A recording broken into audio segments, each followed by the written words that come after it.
ನಮಸ್ತೆ ವೀಕ್ಷಕರೇ, ಅಮೋಘ ವಾರ್ತೆಗಳಿಗೆ ಸ್ವಾಗತ. ನಾನು ನಂದಿನಿ. ಈಗ ಮುಖ್ಯಾಂಶಗಳು. ಹಾಸನ ಜಿಲ್ಲೆಯಲ್ಲಿ ಕ್ರಿಸ್ಮಸ್ ಸಂಭ್ರಮ, ಚರ್ಚ್ಗಳಲ್ಲಿ ವಿಶೇಷ ಪ್ರಾರ್ಥನೆ, ಸಂಸದ ಶ್ರೀ ಎಸ್.ಎಂ. ಪಾಟೀಲ್ ಭಾಗಿ. ರಾಜ್ಯದಲ್ಲಿ ಮಕ್ಕಳ ಮೇಲೆ ಲೈಂಗಿಕ ದೌರ್ಜನ್ಯಗಳು ಹಾಗೂ ಅತ್ಯಾಚಾರ ಪ್ರಕರಣಗಳು ಹೆಚ್ಚಾಗುತ್ತಿದ್ದು ಅವುಗಳ ನಿಯಂತ್ರಣಕ್ಕೆ ಜಿಲ್ಲಾ ಮಟ್ಟದ ಅಧಿಕಾರಿಗಳು ಹೆಚ್ಚಿನ ಮುತುವರ್ಜಿ ವಹಿಸಿ ಕೆಲಸ ಮಾಡಬೇಕು. ಮಕ್ಕಳ ರಕ್ಷಣಾ ಆಯೋಗದ ಅಧ್ಯಕ್ಷ ಶಶಿಧರ್ ಕೋಸಂಬೆ ಹೇಳಿಕೆ. ಕಾಡಾನೆ ದಾಳಿಯಿಂದ ಗಾಯಗೊಂಡ ಸಂತ್ರಸ್ತರಿಗೆ ಸರ್ಕಾರದ ಪರಿಹಾರ ಧನದ ಮಂಜೂರಾತಿ ಪತ್ರಗಳನ್ನು ವಿತರಿಸಿದ ಶಾಸಕ ಎಚ್.ಕೆ. ಸುರೇಶ್. ವಾರ್ತೆಗಳ ವಿವರ. ಕ್ರಿಸ್ಮಸ್ ಹಬ್ಬವನ್ನು ಹಾಸನ ನಗರದ ವಿವಿಧ ಚರ್ಚ್ಗಳಲ್ಲಿ ಭಕ್ತಿ, ಸಂಭ್ರಮ ಮತ್ತು ಸೌಹಾರ್ದತೆಯಿಂದ ಆಚರಿಸಲಾಯಿತು. ಡಿಸೆಂಬರ್ 24ರ ಮಧ್ಯರಾತ್ರಿಯಿಂದಲೇ ನಗರದ ವಿವಿಧ ಚರ್ಚ್ಗಳಲ್ಲಿ ವಿಶೇಷ ಪ್ರಾರ್ಥನೆ ಹಾಗೂ ಭಜನೆ ಕಾರ್ಯಕ್ರಮಗಳು ಆರಂಭಗೊಂಡಿದ್ದು ಸಾವಿರಾರು ಭಕ್ತರು ಭಾಗವಹಿಸಿ ಯೇಸು ಕ್ರಿಸ್ತನಿಗೆ ಪ್ರಾರ್ಥನೆ ಸಲ್ಲಿಸಿದರು. ಈ ಸಂದರ್ಭದಲ್ಲಿ ಹಾಸನ ಜಿಲ್ಲೆಯ ಲೋಕಸಭಾ ಸದಸ್ಯರಾದ ಶ್ರೀ ಎಸ್.ಎಂ. ಪಾಟೀಲ್ ಅವರು ನಗರದ ವಿವಿಧ ಚರ್ಚ್ಗಳಿಗೆ ಭೇಟಿ ನೀಡಿ ಕ್ರಿಸ್ಮಸ್ ಆಚರಣೆಯಲ್ಲಿ ಪಾಲ್ಗೊಂಡು ಕ್ರೈಸ್ತ ಸಮುದಾಯದವರಿಗೆ ಹಬ್ಬದ ಶುಭಾಶಯಗಳನ್ನು ತಿಳಿಸಿದರು. ಮಾಧ್ಯಮದೊಂದಿಗೆ ಮಾತನಾಡಿ ಅವರು, ಇಂದು ಅತ್ಯಂತ ಪವಿತ್ರವಾದ ದಿನ. ಯೇಸು ಭಗವಂತನು ಎಲ್ಲರಿಗೂ ಒಳಿತನ್ನು ಮಾಡಲಿ, ಉತ್ತಮ ಮಳೆ ಮತ್ತು ಉತ್ತಮ ಬೆಳೆ ದೊರಕಲಿ. ತಾನು ಚಿಕ್ಕ ವಯಸ್ಸಿನಿಂದಲೇ ಕ್ರೈಸ್ತ ಸಮುದಾಯದ ಶಾಲೆಯಲ್ಲಿ ವಿದ್ಯಾಭ್ಯಾಸ ಮಾಡಿರುವುದರಿಂದ ಕ್ರಿಸ್ಮಸ್ ಹಬ್ಬವು ವಿಶೇಷ ನೆಮ್ಮದಿ ಮತ್ತು ಸಂತೋಷ ನೀಡುವ ದಿನವಾಗಿದೆ ಎಂದು ಹೇಳಿದರು. ಆಶಯಗಳ ಕುರಿತು ನಮ್ಮ ಸಮಸ್ತ ಹಾಸನ ಜಿಲ್ಲೆಯ ನಾಗರಿಕರಿಗೆ ಕ್ರಿಸ್ಮಸ್ ಹಬ್ಬದ ಶುಭಾಶಯಗಳ ಕುರಿತು ಇವತ್ತು ನಾವು NR ಸರ್ಕಲ್ ವೃತ್ತದಲ್ಲಿರುವಂತಹ ಚರ್ಚ್ಗೆ ಭೇಟಿ ಕೊಟ್ಟು ಪೂಜ್ಯ ಫಾದರ್ ಅಂತಹ ಪ್ಯಾಟ್ರಿಕ್ ಗುರುಗಳ ಒಂದು ನೇತೃತ್ವದಲ್ಲಿ ಇವತ್ತು ಕ್ರಿಸ್ಮಸ್ ಆಚರಣೆಯಲ್ಲಿ ನಾವೆಲ್ಲ ಪಾಲ್ಗೊಂಡಿದ್ದೀವಿ. ಭಗವಂತ ಯೇಸು ಕ್ರಿಸ್ತನಲ್ಲಿ ಪ್ರಾರ್ಥನೆಯನ್ನು ಮಾಡಿದ್ದೀನಿ, ನಾಡಿಗೆ ಸುಖ, ಶಾಂತಿ, ನೆಮ್ಮದಿಯನ್ನು ಸಿಗಲಿ. ಜೊತೆಗೆ ನಾವೆಲ್ಲ ತಂದೆ ಯೇಸು ಕ್ರಿಸ್ತನ ಕೃಪೆಗೆ ನಾವೆಲ್ಲ ಪಾತ್ರ ಆಗೋಣ. ಅವರು ಹಾಕ್ಕೊಟ್ಟಿರುವಂತಹ ದಾರಿಯಲ್ಲಿ ನಾವೆಲ್ಲ ಸಾಗುವಂಥ ಕೆಲಸವನ್ನು ಮಾಡೋಣ. ಪೂಜ್ಯ ಫಾದರ್ ಅವರ ಉಪದೇಶ, ಅವರ ಹಾಕ್ಕೊಟ್ಟಿರುವ ವಚನ, ಅವ್ರು ಹಾಕ್ಕೊಟ್ಟಿರುವ ದಾರಿಯಲ್ಲಿ ನಾವೆಲ್ಲ ಸಾಗುವಂಥ ಕೆಲಸವನ್ನು ಮಾಡಬೇಕು. ಇವತ್ತು ಕ್ರಿಸ್ಮಸ್ ಅಂತ ಹೇಳಿದ್ರೆ ನನಗಂತೂ ಒಂದು ಎಲ್ಲಿಲ್ಲದ ಅತ್ಯಂತ ಗೌರವ ಮತ್ತು ಸಂತೋಷ ತಂದಿದೆ. ಯಾಕೆಂತಂದರೆ ನಾನು ಸಹ ಚಿಕ್ಕ ವಯಸ್ಸಿನಲ್ಲಿ ಮೈಸೂರಿನ ಸೆಂಟ್ ಜೋಸೆಫ್ ವಿದ್ಯಾಸಂಸ್ಥೆಯಲ್ಲಿ ಓದೋದ್ರಿಂದ ಕ್ರಿಸ್ಮಸ್ ಅಂದರೆ ನಮಗೆಲ್ಲ ಆಗಲಿಂದ ಚಿಕ್ಕದ್ರಿಂದ ಒಂದು ಖುಷಿ, ಒಂದು ಸಂತೋಷ. ಇವತ್ತು ಕ್ರಿಸ್ಮಸ್ ಆಚರಣೆಯಲ್ಲಿ ಭಾಗಿಯಾಗಿದ್ದು ನನ್ನ ಒಂದು ಸೌಭಾಗ್ಯ ಅಂತ ಹೇಳ್ತೀನಿ. ಭಗವಂತನ ನಾವೆಲ್ಲ ಪ್ರಾರ್ಥನೆ ಮಾಡಿದ್ದೀನಿ, ನಾಡಿಗೆ, ನಮ್ಮ ಜಿಲ್ಲೆಗೆ ಜನ ಸುಭಿಕ್ಷವಾಗಿರಲಿ ಅಂತ ಪ್ರಾರ್ಥನೆ ಮಾಡಿದ್ದೀನಿ. ನಗರದ ಸಂತ ಆಂಟೋನಿಯವರ ದೇವಾಲಯದ ಫಾದರ್ ಮಾತನಾಡಿ, ಕ್ರಿಸ್ಮಸ್ ಎಂದರೆ ಯೇಸು ಕ್ರಿಸ್ತನ ಜನನದ ಹಬ್ಬ. ಪ್ರತಿ ವರ್ಷ ಡಿಸೆಂಬರ್ 24ರ ಮಧ್ಯರಾತ್ರಿಯಿಂದಲೇ ಯಾವುದೇ ಮತಭೇದವಿಲ್ಲದೆ ಎಲ್ಲರೂ ಪ್ರೀತಿ ಮತ್ತು ಹರ್ಷದಿಂದ ಆಚರಿಸುವ ಹಬ್ಬವಾಗಿದೆ. ಹಲವು ದೇಶಗಳಲ್ಲಿ ಇದು ಸಾಂಸ್ಕೃತಿಕ ಹಬ್ಬವಾಗಿಯೂ ರೂಪುಗೊಂಡಿದೆ. ಹಾಸನದ ಸಂತ ಆಂಟೋನಿಯವರ ದೇವಾಲಯದಲ್ಲಿ ರಾತ್ರಿಯಿಂದಲೇ ಭಜನೆ ಗೀತೆಗಳು ಹಾಗೂ ಆರಾಧನಾ ಕಾರ್ಯಕ್ರಮಗಳು ನಡೆಯುತ್ತಿದ್ದು ಸಾವಿರಾರು ಭಕ್ತರು ಭಾಗವಹಿಸುತ್ತಿದ್ದಾರೆ. ರಾತ್ರಿಯಲ್ಲಿ ಪ್ರಭು ಯೇಸುರವರ ಆರಾಧನೆ, ಬಲಿಪೂಜೆಗಳು ಇರುತ್ತದೆ. ಹಾಸನದ ಸಂತ ಆಂಟೋನಿಯವರ ದೇವಾಲಯದಲ್ಲಿ ರಾತ್ರಿಯಿಂದಲೇ ಭಜನೆ ಗೀತೆಗಳ ಮೂಲಕ ಕಾರ್ಯಕ್ರಮ ಪ್ರಾರಂಭವಾಗಿ ಸಾವಿರಾರು ಜನರು ಇದರಲ್ಲಿ ಭಾಗವಹಿಸುತ್ತಾರೆ. ರೈತಾಪಿ ಬಂಧುಗಳಿಗೆ, ಕಾರ್ಮಿಕ ವರ್ಗದವರಿಗೆ ಹಾಗೂ ವಿಶೇಷವಾಗಿ ಸಮಸ್ತ ಜನತೆಗೆ ಸುಖ, ಶಾಂತಿ, ಸಮೃದ್ಧಿ, ನೆಮ್ಮದಿ, ಒಳ್ಳೆಯ ಮಳೆ, ಬೆಳೆಯೂ ನೀಡಲಿ. ಎಲ್ಲ ರೋಗ ರುಜಿನದ ಸೋಂಕು ಬಾರದಂತೆ ಎಲ್ಲ ಸಂಕಷ್ಟದಿಂದ ನಮಗೆ ಸಂಪೂರ್ಣ ಬಿಡುಗಡೆಯನ್ನು ಕೊಡಲಿ. ಆ ಭಗವಂತನ ದೈವ ಪ್ರೀತಿ, ಸಮಾಧಾನದ ಸಂತೃಪ್ತಿ, ಬದುಕು ಪ್ರೀತಿಯ ಸಹಬಾಳ್ವೆ ಜೀವನ ಸಿಗಲಿ ಎಂದು ಪ್ರಾರ್ಥಿಸಲಾಗಿದೆ ಎಂದು ಹೇಳಿದರು.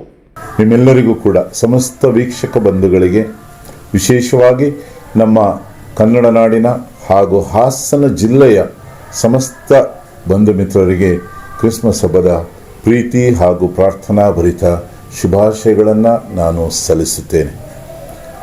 ಕ್ರಿಸ್ತ ಜಯಂತಿ, ಕ್ರಿಸ್ಮಸ್ ಹಬ್ಬ 2025ರ ಈ ಹಬ್ಬವನ್ನು ನಾವು ಸ್ವಲ್ಪ ವಿಶೇಷವಾಗಿ ಈ ವರ್ಷ ಆಚರಿಸ್ತಾ ಇದ್ದೇವೆ. ಕಾರಣ ಇಷ್ಟೇ, ಪ್ರತಿ 25 ವರ್ಷ ಕ್ರಿಸ್ತನ ಜನನದ ನಂತರ ನಮಗೆ ಅದೊಂದು ಪ್ರಮುಖವಾದ ಒಂದು ಹಂತ. ಈ ನಿಟ್ಟಿನಲ್ಲಿ ನಮ್ಮ ಪೋಪ್ ಇವರ ಆದೇಶದ ಮೇರೆಗೆ ಈ ವರ್ಷದ ಹಬ್ಬವನ್ನು ಒಂದು ಭರವಸೆಯ ಹಬ್ಬ, ಈ ಒಂದು ಶೀರ್ಷಿಕೆಯೊಂದಿಗೆ ಆಚರಿಸಲಿಕ್ಕೆ ಕರೆ ನೀಡಿದ್ದಾರೆ. ಕಾರಣ ಇಷ್ಟೇ, ಇವತ್ತಿನ ಪ್ರಸಕ್ತ ಸಮಾಜದಲ್ಲಿ, ಜಗತ್ತಿನ ವಿವಿಧ ರಾಷ್ಟ್ರಗಳಲ್ಲಿ ನಡೆಯುತ್ತಾ ಇರತಕ್ಕಂಥ ವಿವಿಧ ವಿದ್ಯಮಾನಗಳು, ಆಗು ಹೋಗುಗಳು, ಕೋಮುವಾದ, ಭಯೋತ್ಪಾದನೆ, ಯುದ್ಧ ಕಲಹಗಳು, ಒಂದು ರೀತಿಯಲ್ಲಿ ಇವತ್ತು ಮನುಕುಲವನ್ನು ಕಿತ್ತು ತಿನ್ನುತ್ತಾ ಇವೆ. ಎಲ್ಲೋ ಒಂದು ಕಡೆ ಬಡತನಕ್ಕೆ, ನಿರಾಶೆ, ಹತಾಶೆಯ, ಜಿಗುಪ್ಸೆಯ ಜೀವನಕ್ಕೆ ಅದು ಜನರನ್ನು ತಳ್ತಾ ಇದೆ. ಒಂದೊಂದು ದೇಶಗಳಲ್ಲಿ, ಒಂದೊಂದು ಸಮಾಜದಲ್ಲಿ, ಧರ್ಮದ ಹೆಸರಿನಲ್ಲಿ ನಾವು ಇವತ್ತು ಕಾಣ್ತಾ ಇರ್ತಕ್ಕಂಥ ಅನಾಹುತಗಳನ್ನು ಕಾಣ್ತಾ ಇದ್ದೇವೆ. ಈ ನಿಟ್ಟಿನಲ್ಲಿ ಜೊತೆಗೆ ನೈಸರ್ಗಿಕ ವಿಕೋಪಗಳು, ಭೂಕಂಪ, ಪ್ರವಾಹ ಮುಂತಾದ ದುರ್ಘಟನೆಗಳಲ್ಲಿ ಎಲ್ಲ ಒಂದು ಕಡೆ ಮನುಷ್ಯನಿಗೆ ಈ ಬದುಕೆ ಬೇಡವೇನೋ ಅನ್ನುವಷ್ಟರ ಮಟ್ಟಿಗೆ ಒಂಥರ ನಿರಾಶೆ, ಹತಾಶೆ ಕಾಡ್ತಾ ಇರುವಾಗ ಈ ಕ್ರಿಸ್ತನ ಜನನ, ಕ್ರಿಸ್ತನ ತತ್ವಗಳು, ಕ್ರಿಸ್ತನ ಜೀವನ, ಕ್ರಿಸ್ತನ ಬೋಧನೆ ಮತ್ತು ಸಾಧನೆಗಳು, ಕ್ರಿಸ್ತನ ಇಡೀ ಜೀವನವೇ ಎಲ್ಲೋ ಒಂದು ಕಡೆ ಇಂತಹ ನಿರಾಶೆ, ಹತಾಶೆ, ಜಿಗುಪ್ಸೆಯಿಂದ ನರಳತಕ್ಕಂತಹ ಜನರಿಗೆ, ಶೋಷಿತ ಜನರಿಗೆ ಒಂದು ಪ್ರೀತಿ, ಶಾಂತಿ, ಸಮಾಧಾನ, ಆನಂದ, ಸಂತೋಷ, ಐಕ್ಯತೆ, ಸಹಬಾಳ್ವೆಯನ್ನು ತರತಕ್ಕಂತಹ ಆ ಒಂದು ಮೌಲ್ಯಗಳನ್ನು ಬಿತ್ತಕ್ಕಂತಹ ಹಬ್ಬ. ಆದ್ದರಿಂದ ಈ ವರ್ಷ ಇದೊಂದು ಭರವಸೆಯನ್ನು ಮನುಷ್ಯನಲ್ಲಿ ತುಂಬಿಸಬೇಕು, ಸಮಾಜದಲ್ಲಿ ತುಂಬಿಸಬೇಕು, ಹೊಸ ರೀತಿಯ ಒಂದು ಬದುಕಿನತ್ತ ನಾವು ಸಾಗಬೇಕು. ವಿಶೇಷವಾಗಿ ಸರ್ವ ಜನಾಂಗದ ಶಾಂತಿಯ ತೋಟ ಎಂಬುದಾಗಿ ನಮ್ಮ ಕರ್ನಾಟಕ ರಾಜ್ಯ, ನಮ್ಮ ಕನ್ನಡ ನಾಡಿನ ಕರೆಯಲಾಗ್ತದೆ. ಬಹುಶಃ ಇಂಥ ಒಂದು ರಾಜ್ಯದಲ್ಲಿ ಹಾಸನ ಜಿಲ್ಲೆಯ ಚನ್ನರಾಯಪಟ್ಟಣ ತಾಲೂಕು ವ್ಯಾಪ್ತಿಯಲ್ಲಿ ಖಾಸಗಿ ಶಾಲಾ ಬಸ್ ಚಾಲಕರಿಂದ ಅಪ್ರಾಪ್ತ ಬಾಲಕಿ ಗರ್ಭಿಣಿಯಾಗಿರುವ ಪ್ರಕರಣಕ್ಕೆ ಸಂಬಂಧಪಟ್ಟಂತೆ ಆಸ್ಪತ್ರೆಗೆ ಮಕ್ಕಳ ರಕ್ಷಣಾ ಆಯೋಗದ ಅಧ್ಯಕ್ಷರಾದ ಶಶಿಧರ್ ಕೋಸುಂಬೆ ಅವರು ಭೇಟಿ ನೀಡಿ ಪರಿಶೀಲನೆ ನಡೆಸಿದರು. ಬಳಿಕ ಸುದ್ದಿಗಾರರೊಂದಿಗೆ ಮಾತನಾಡಿದ ಅವರು, ರಾಜ್ಯದಲ್ಲಿ ಮಕ್ಕಳ ಮೇಲೆ ಲೈಂಗಿಕ ದೌರ್ಜನ್ಯಗಳು ಹಾಗೂ ಅತ್ಯಾಚಾರ ಪ್ರಕರಣಗಳು ಹೆಚ್ಚಾಗುತ್ತಿವೆ. ಅವುಗಳ ನಿಯಂತ್ರಣಕ್ಕೆ ಜಿಲ್ಲಾ ಮಟ್ಟದ ಹಾಗೂ ತಳಮಟ್ಟದ ಅಧಿಕಾರಿಗಳು ಇನ್ನಷ್ಟು ಹೆಚ್ಚಿನ ಮುತುವರ್ಜಿ ವಹಿಸಿ ಕೆಲಸ ಮಾಡಬೇಕು. ಚನ್ನರಾಯಪಟ್ಟಣ ಪ್ರಕರಣಕ್ಕೆ ಸಂಬಂಧಿಸಿದಂತೆ ಈಗಾಗಲೇ ಶಾಲೆ ಹಾಗೂ ಆಸ್ಪತ್ರೆಗೆ ಭೇಟಿ ನೀಡಿ ಪರಿಶೀಲನೆ ನಡೆಸಿದ್ದೇನೆ. ಶಾಲೆಯ ದಾಖಲಾತಿಗಳ ಪರಿಶೀಲನೆ ವೇಳೆ ನವೀಕರಣ ಸಿಬ್ಬಂದಿಗಳು ಹಾಗೂ ಶಾಲಾ ಬಸ್ ಹಾಗೂ ಮಗುವಿಗೆ ಮೊದಲು ಚಿಕಿತ್ಸೆ ನೀಡಿದ ಆಸ್ಪತ್ರೆ ಎಲ್ಲಾ ಕಡೆ ಲೋಪವಾಗಿರುವ ಕಂಡುಬಂದಿದೆ. ಎಲ್ಲರ ವಿರುದ್ಧ ಕ್ರಮ ಜರುಗಿಸಲು ಸೂಚನೆ ನೀಡಲಾಗಿದೆ. ರಾಜ್ಯಾದ್ಯಂತ ನಡೆಯುತ್ತಿರುವ ಮಕ್ಕಳ ಮೇಲಿನ ಲೈಂಗಿಕ ದೌರ್ಜನ್ಯಗಳು ಹಾಗೂ ಅತ್ಯಾಚಾರ ಪ್ರಕರಣಗಳ ಬಗ್ಗೆ ಇನ್ನಷ್ಟು ಕಾನೂನು ಬಿಗಿಗೊಳಿಸಬೇಕು. ಇದರ ಜೊತೆಗೆ ಮಕ್ಕಳ ರಕ್ಷಣಾ ಕಾನೂನುಗಳನ್ನು ಎಲ್ಲ ಇಲಾಖೆಗಳು ಕಟ್ಟುನಿಟ್ಟಾಗಿ ಪಾಲಿಸಿದರೆ ಇಂತಹ ಅಚಾತುರ್ಯಗಳು ನಡೆಯುವುದಿಲ್ಲ. ಮುಂದಿನ ದಿನಗಳಲ್ಲಿ ಇಂತಹ ಪ್ರಕರಣಗಳು ನಡೆಯದಂತೆ ಕಟ್ಟುನಿಟ್ಟಿನ ಕ್ರಮ ಕೈಗೊಳ್ಳುವ ಬಗ್ಗೆ ಸರ್ಕಾರದ ಜೊತೆ ಚರ್ಚೆ ನಡೆಸುವುದಾಗಿ ಹೇಳಿದರು. ಶಾಲಾ ದಾಖಲಾತಿ ಎಲ್ಲ ಗಮನಿಸಿದ್ದಾಗ ಶಾಲಾ ದಾಖಲಾತಿ ಸಹಿತ ಸಕಾಲದಲ್ಲಿ ಕೊಡ್ತಾ ಇಲ್ಲ ಅವರು. ಯಾಕೆ ಅಂದರೆ ಅವ್ರ ಹತ್ರ ದಾಖಲಾತಿ ಇದೆ ಅಥವಾ ಇಲ್ಲ ಅನ್ನೋದ್ರ ಬಗ್ಗೆ ಅನುಮಾನ ಇದೆ. ಬರೀ 1ನೇ ತರಗತಿಯಿಂದ 7ನೇ ತರಗತಿವರೆಗೆ ನೋಂದಣಿ ಮಾಡಿರುವಂಥ ನಮಗೆ ದಾಖಲಾತಿಯನ್ನು ಅವರು ಒಪ್ಪಿಸಿದ್ದಾರೆ, ಕೊಟ್ಟಿದ್ರು.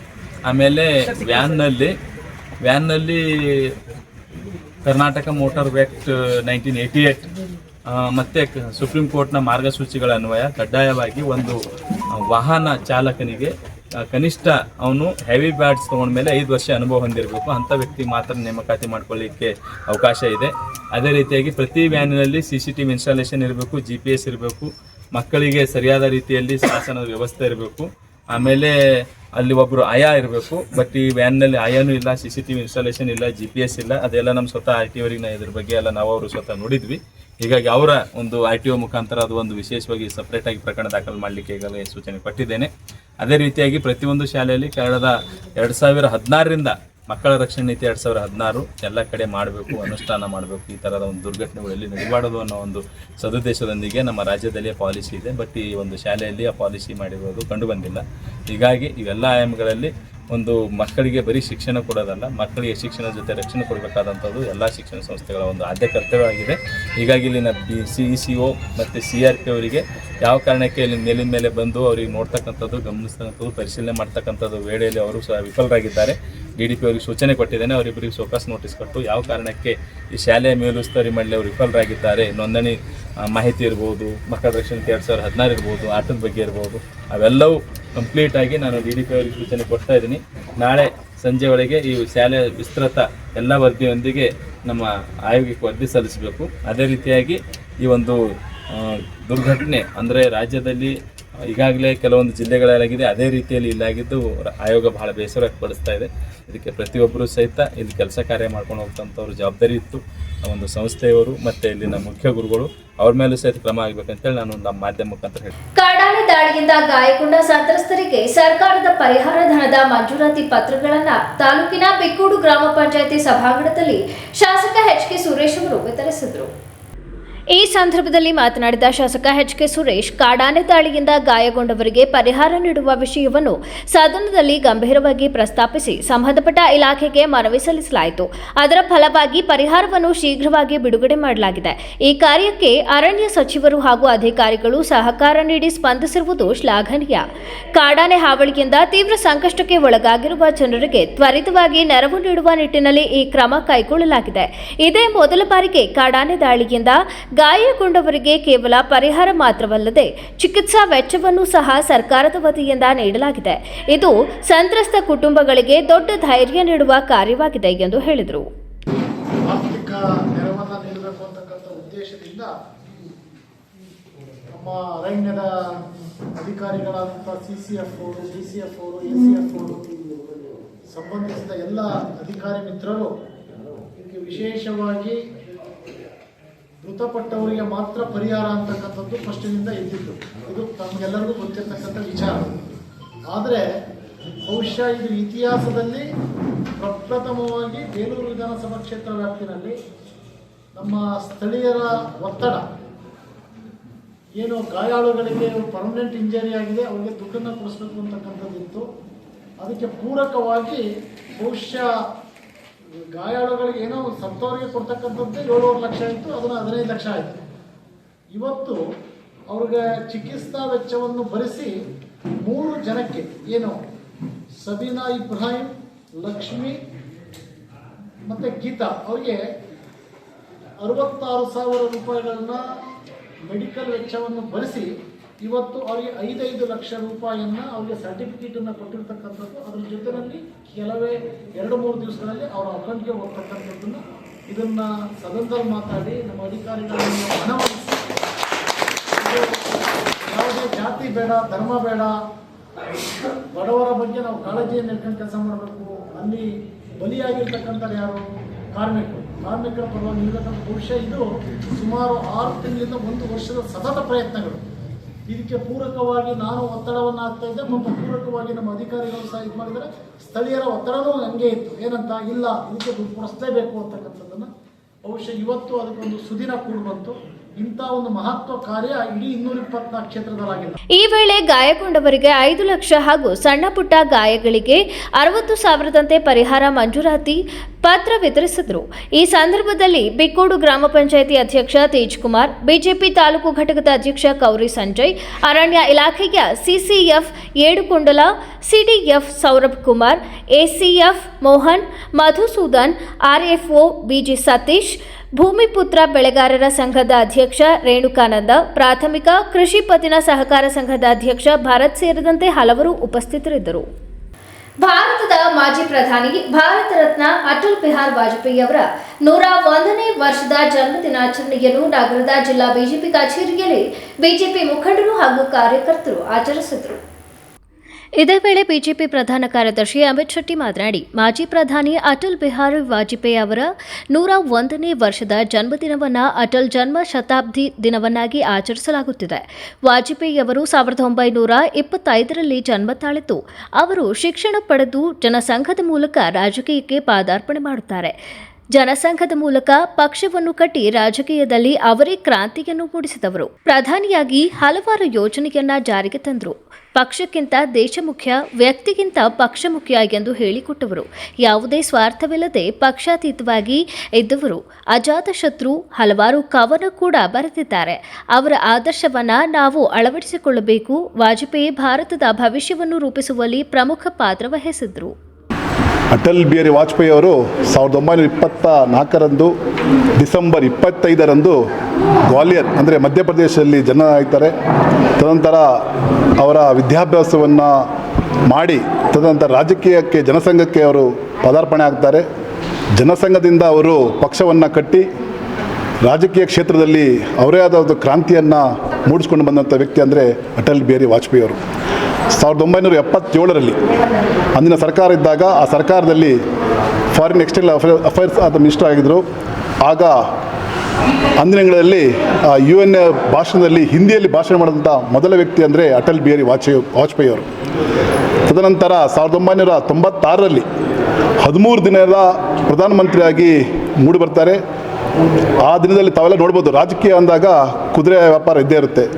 ಆದರೆ ನಾನು ಯಾವುದೇ ಕುದುರೆ ವ್ಯಾಪಾರಕ್ಕೆ ಹೋಗೋದಿಲ್ಲ, ನನ್ನ ಶಕ್ತಿಯಿಂದ ನಾನು ಪಕ್ಷ ಕಟ್ತೇನೆ ಅಂತೇಳಿ ಒಂದು ದೃಢ ನಿರ್ಧಾರ ತಗೊಂಡು ಅವತ್ತು ತನ್ನ ಪ್ರಧಾನಮಂತ್ರಿಗೆ ರಾಜೀನಾಮೆ ಕೊಟ್ಟು, ಅದೇ ರೀತಿ ಮತ್ತೆ 97-98ರಲ್ಲಿ ಪ್ರಧಾನಮಂತ್ರಿಯಾಗಿ 99ರಿಂದ 2004ರವರೆಗೆ ಅವಧಿಯಲ್ಲಿ ಪ್ರಧಾನಮಂತ್ರಿಯಾಗಿ ಹಲವಾರು ಯೋಜನೆಗಳನ್ನು ನಮ್ಮ ದೇಶಕ್ಕೆ ಕಂಡುಕೊಟ್ಟ ವ್ಯಕ್ತಿ ಅಂದರೆ ಅಟಲ್ ಬಿಹಾರಿ ವಾಜಪೇಯಿ ಅವರು. ಅವರ ಹಲವಾರು ಯೋಜನೆಗಳು ಇವತ್ತು ಸಹ ಕಾರ್ಯರೂಪ ಇದೆ. ಯಾಕೆಂದರೆ ಬಹಳ ಮುಖ್ಯವಾದಂಥ ಯೋಜನೆಗಳಂದರೆ ನಾವು ನೋಡ್ಬೋದು, ಕಾಶ್ಮೀರದಿಂದ ಕನ್ಯಾಕುಮಾರಿ ಇರುವಂಥ ಚತುಷ್ಪಥ ರಸ್ತೆಗಳು. ನಾವೇನು ಈಗ ಎಲ್ಲ ರಸ್ತೆಗಳಲ್ಲಿ ತಿರುಗಾಡ್ತೀವಿ, ಅಂದಿನ ಅಟಲ್ ಬಿಹಾರಿ ವಾಜಪೇಯಿ ಅವರ ಯೋಜನೆಗಳಾಗಿರ್ತದೆ. ಅದೇ ರೀತಿ ನಾವು ಹಳ್ಳಿ ಮಟ್ಟದಲ್ಲಿ ಹೋದಾಗ ಗ್ರಾಮ ಸಡಕ್ ಯೋಜನೆ ಹಳ್ಳಿಯಲ್ಲಿ ಪ್ರಧಾನಮಂತ್ರಿ ಗ್ರಾಮ ಸಡಕ್ ಯೋಜನೆ ತುಂಬ ಹಳ್ಳಿಗಳನ್ನ ಜೋಡಣೆ ಮಾಡುವಂಥ ರಸ್ತೆಗಳಾಗಿರ್ತದೆ.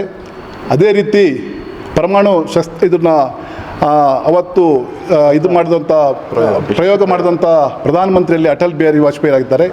ಅದೇ ರೀತಿ ಪಾಕಿಸ್ತಾನದೊಟ್ಟಿಗೆ ಸ್ನೇಹ ಬಾಂಧವ್ಯಕ್ಕೋಸ್ಕರ ಬಸ್ಸನ್ನು ಡೆಲ್ಲಿಯಿಂದ ಲಾಹೋರಿಗೆ ಬಿಟ್ಟಂಥ ವ್ಯಕ್ತಿ ಅಟಲ್ ಬಿಹಾರಿ ವಾಜಪೇಯಿ.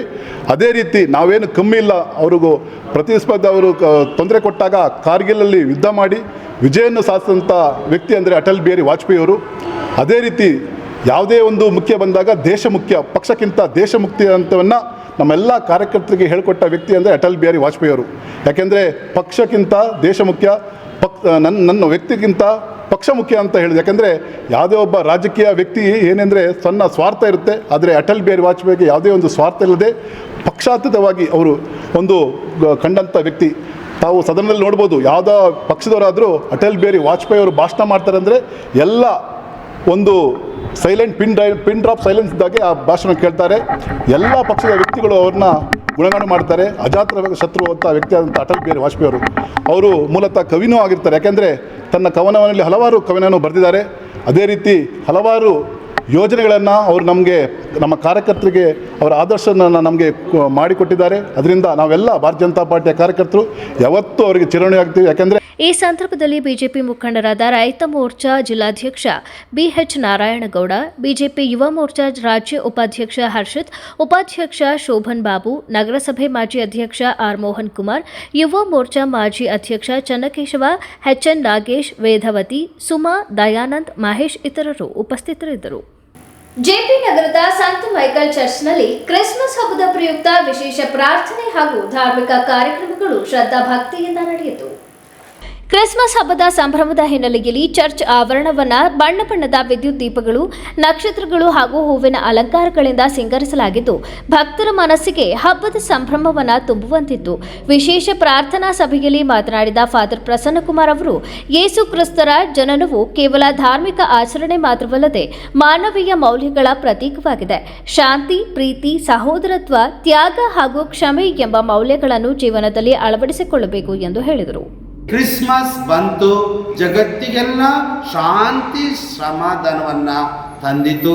ಎಲ್ಲರೂ ಅಣ್ಣ ತಮ್ಮ, ಎಲ್ಲರೂ ಅಕ್ಕ ತಂಗಿ, ದೇವರೇ ನಮಗೆ ಅವರು ಆಧಾರ, ಸರ್ವರನ್ನು ಆತನು ಹರಸುವ ಸರದಾರ ಎಂಬುದಾಗಿ ಕೊಂಡಾಡುವಂತಹ ದಿನವೇ ಕ್ರಿಸ್ಮಸ್ ಹಬ್ಬ, ಕ್ರಿಸ್ತ ಜಯಂತಿ. ಹೀಗಿರುವಾಗ ಈ ಹಬ್ಬದ ದಿವಸ ನಾವೆಲ್ಲರೂ ಒಟ್ಟಾಗಿ ಸೇರಿ ಇಡೀ ವಿಶ್ವಕ್ಕಾಗಿ ಪ್ರಾರ್ಥಿಸುತ್ತೇವೆ. ನಮ್ಮ ಭಾರತ ದೇಶಕ್ಕಾಗಿ ಪ್ರಾರ್ಥಿಸುತ್ತೇವೆ, ನಮ್ಮ ಕರ್ನಾಟಕ ರಾಜ್ಯಕ್ಕಾಗಿ ಪ್ರಾರ್ಥಿಸುತ್ತೇವೆ, ನಮ್ಮ ಬೇಲೂರಿನ ಸುತ್ತಮುತ್ತ ಇರತಕ್ಕಂಥ ಸರ್ವರಿಗಾಗಿ ನಾವು ಪ್ರಾರ್ಥಿಸುತ್ತೇವೆ. ನಾವೆಲ್ಲರೂ ಒಂದೇ ಎಂಬತಕ್ಕಂತಹ ಸಂದೇಶವನ್ನು ನಾವು ಕೊಡ್ತೇವೆ. ಪ್ರತಿಯೊಬ್ಬರಲ್ಲೂ ಕೂಡ ಪ್ರತಿಯೊಬ್ಬರಿಂದಲೂ ಕೂಡ ನಾವು ಸಹಕಾರವನ್ನು ಬಯಸುವ ಹಾಗೆ ನಾವು ಕೂಡ ಸದಾ ಇತರರಿಗೆ ಸಹಕಾರವನ್ನು ಕೊಡಲು ನಾವು ಸಿದ್ಧರಿದ್ದೇವೆ. ವೃತ್ತ ನಿರೀಕ್ಷಕ ರೇವಣ್ಣ ಮಾತನಾಡಿ, ಹಬ್ಬಗಳು ಸಮಾಜವನ್ನು ಒಗ್ಗೂಡಿಸುವ ಮಹತ್ವದ ಸಂದರ್ಭಗಳಾಗಿವೆ. ಎಲ್ಲ ಧರ್ಮಗಳು ಶಾಂತಿ ಮತ್ತು ಮಾನವೀಯತೆಯನ್ನು ಸಾರುತ್ತವೆ. ಕಾನೂನು ಪಾಲನೆ, ಪರಸ್ಪರ ಗೌರವ ಹಾಗೂ ಸಹಕಾರದಿಂದ ಸಮಾಜವನ್ನು ಸುಂದರವಾಗಿ ಕಟ್ಟಬಹುದು. ಹಬ್ಬದ ಸಮಯದಲ್ಲಿ ಶಾಂತಿ ಸುವ್ಯವಸ್ಥೆ ಕಾಪಾಡಲು ಸಾರ್ವಜನಿಕರು ಪೊಲೀಸರೊಂದಿಗೆ ಸಹಕರಿಸಬೇಕು ಎಂದು ಹೇಳಿದರು. 5ನೇ ಸಾಲಿನ ಈ ದಿನ ಕ್ರಿಸ್ಮಸ್ ಹಬ್ಬವನ್ನು ಎಲ್ಲ ಕ್ರಿಸ್ಮಸ್ ಬಾಂಧವ ಮಿತ್ರರು ಆಚರಿಸ್ತಿದ್ದು, ಎಲ್ಲರೂ ಶಾಂತಿಯುತರಾಗಿರೋದರಿಂದ ಶಾಂತಿಯಿಂದ ಎಲ್ಲರೂ ಕೂಡ ಸಮೃದ್ಧಿಯನ್ನು ಕೊಡಲಿ, ಆರೋಗ್ಯ ಐಶ್ವರ್ಯಗಳನ್ನು ಕೊಡಲಿ, ಮತ್ತು ಕ್ರಿಸ್ಮಸ್ ಹಬ್ಬ ಎಲ್ಲರಿಗೂ ಶುಭ ತರಲಿ ಅಂತ ಹಾರೈಸ್ತೀನಿ. ಹಾಗೆ ನಾವು ಫಾದರ್ ಅವರು ಕೂಡ ನಮ್ಮ ಎಲ್ಲ ಪೊಲೀಸ್ ಠಾಣೆಗೆ ಭೇಟಿ ನೀಡಿ ನಮಗೆಲ್ಲರೂ ಕೂಡ ಶುಭ ಕೋರಿದ್ರು. ಅವತ್ತು ಅವರು ಕೂಡ ನಾನು ನನ್ನ ಪೊಲೀಸ್ ಠಾಣೆ ವತಿಯಿಂದ ಶುಭವನ್ನು ಕೋರ್ತಾ ಒಳ್ಳೆಯದಾಗಲಿ ಅಂತ ಎಲ್ಲರೂ ಕೂಡ ಕ್ರಿಸ್ಮಸ್ ಬಾಂಧವರಿಗೆ ಹಾರೈಸ್ತೇನೆ. ಈಗ ಜಾಹೀರಾತು. ಹಾಸನದ ಕೆಆರ್ಪುರಂನಲ್ಲಿ ನೂತನವಾಗಿ ಪ್ರಾರಂಭವಾಗಿರುವ ಸುನಂದ ಸೂಪರ್ ಸ್ಪೆಷಾಲಿಟಿ ಕಣ್ಣಿನ ಆಸ್ಪತ್ರೆಯಲ್ಲಿ ನಿಮ್ಮ ಕಣ್ಣಿನ ಎಲ್ಲ ಸಮಸ್ಯೆಗಳಿಗೆ ಸೂಕ್ತ ಚಿಕಿತ್ಸೆಗಳು ಲಭ್ಯವಿರುತ್ತವೆ. ಪ್ರತಿದಿನ ನುರಿತ ತಜ್ಞರಾದಂಥ doctor Chiranth IM phaco surgeon, doctor Sumanth IM retina surgeon, doctor Madhumita M phaco surgeon ನಿಮ್ಮ ಸೇವೆಗೆ ಲಭ್ಯವಿರುತ್ತಾರೆ.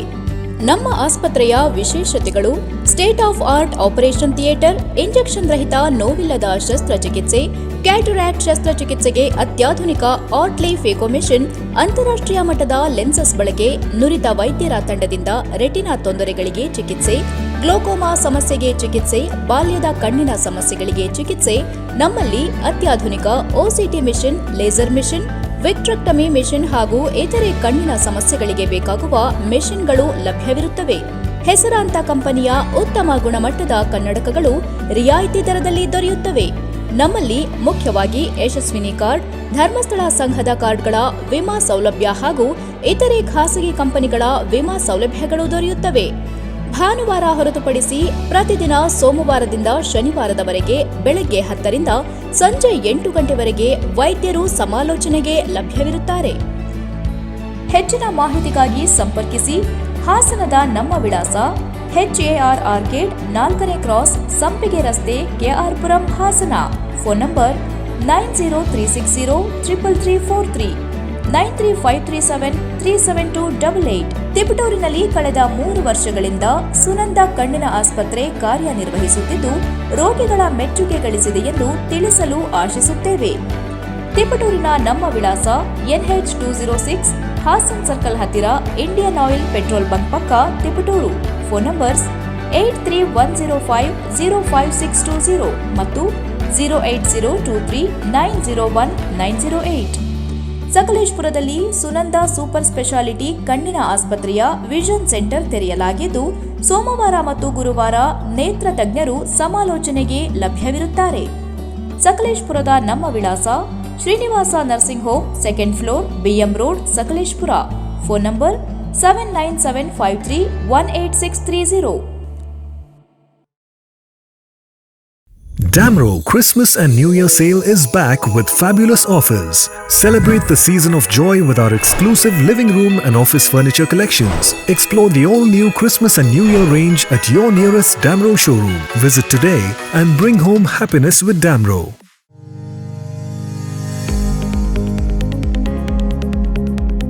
ಕರ್ನಾಟಕ ರಾಜ್ಯದ ನಗರ ಸ್ಥಳೀಯ ಪ್ರದೇಶದ ಸಾರ್ವಜನಿಕರಿಗೆ ತಮ್ಮ ಆಸ್ತಿಗಳ ಖಾತಾ ಪಡೆಯಲು ಸುವರ್ಣಾವಕಾಶ. ಆಸ್ತಿ ತಂತ್ರಾಂಶದ ಮುಖಾಂತರ ಈಗಾಗಲೇ ಆನ್ಲೈನ್ನಲ್ಲಿ ಖಾತಾ ಸೇವೆ ನೀಡಲಾಗುತ್ತಿದೆ. ರಾಜ್ಯದ 31 ಜಿಲ್ಲೆಯ 320 ನಗರ ಸ್ಥಳೀಯ ಸಂಸ್ಥೆಗಳ ಮೂಲಕ 45 ಲಕ್ಷಗಳಿಗೂ ಹೆಚ್ಚು ಕರಡು ಆಸ್ತಿ ದಾಖಲೆಗಳನ್ನು ಆಸ್ತಿ ತಂತ್ರಾಂಶದಲ್ಲಿ ಪ್ರಕಟಿಸಲಾಗುತ್ತಿದೆ. ಆಸ್ತಿ ಮಾಲೀಕರು www.easti.karnataka.gov.in ನ ಲಿಂಕ್ ನ ಮೂಲಕ ಆನ್ಲೈನ್ನಲ್ಲಿ ಲಾಗಿನ್ ಆಗಿ ತಾವೇ ಸ್ವತಃ ತಮ್ಮ ಆಸ್ತಿ ದಾಖಲೆಗಳನ್ನು ಪರಿಶೀಲಿಸಿಕೊಳ್ಳಬಹುದು. ಆಸ್ತಿ ಮಾಲೀಕರು ಅಗತ್ಯವಿದ್ದಲ್ಲಿ ದಾಖಲೆ ನೀಡಿ ತಕರಾರು ಅಥವಾ ತಿದ್ದುಪಡಿ ಇದ್ದಲ್ಲಿ ಆನ್ಲೈನ್ನಲ್ಲಿ ದಾಖಲೆಗಳೊಂದಿಗೆ ಅರ್ಜಿ ಸಲ್ಲಿಸಲು ಅವಕಾಶವಿರುತ್ತದೆ. ಆನ್ಲೈನ್ ಮೂಲಕ ಸಲ್ಲಿಸಲಾದ ಎಲ್ಲಾ ಅರ್ಜಿಗಳನ್ನು ನಗರ ಸ್ಥಳೀಯ ಸಂಸ್ಥೆಗಳು ಪರಿಶೀಲಿಸಿ ಅನುಮೋದಿಸಲಾಗುತ್ತದೆ. ಆಸ್ತಿ ಮಾಲೀಕರು ಕಚೇರಿಗೆ ಭೇಟಿ ನೀಡದೆ ಆನ್ಲೈನ್ನಲ್ಲಿ ಶುಲ್ಕ ಪಾವತಿಸಿ ದಾಖಲೆಗಳನ್ನು ನೇರವಾಗಿ ಡೌನ್ಲೋಡ್ ಮಾಡಿಕೊಳ್ಳಬಹುದು. ಆಧಾರ್, KYC, ಕಾವೇರಿ ಮತ್ತು ಎಸ್ಕಾಂ ತಂತ್ರಾಂಶಗಳೊಂದಿಗೆ ಆಸ್ತಿ ತಂತ್ರಾಂಶವನ್ನು ಸಂಯೋಜಿಸಿ ಅಭಿವೃದ್ಧಿಪಡಿಸಲಾಗಿದ್ದು ಆಸ್ತಿ ದಾಖಲೆಗಳ ಅಧಿಕೃತ ಮಾಹಿತಿಯೊಂದಿಗೆ ತಾಳೆ ಮಾಡಿ ನೈಜತೆ ದೃಢೀಕರಿಸಿ ಖಾತಾ ನೀಡಲಾಗುತ್ತಿದೆ.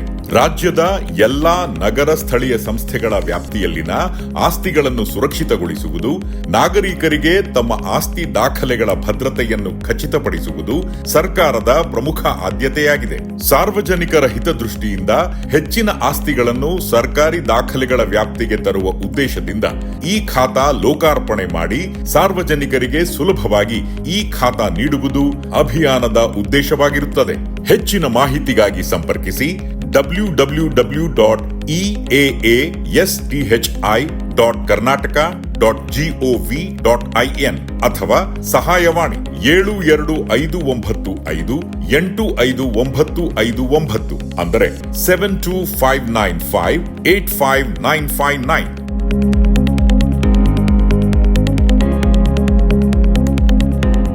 ಹಿಂದೆ ಸೇಲ್ ಮಾಡಿ.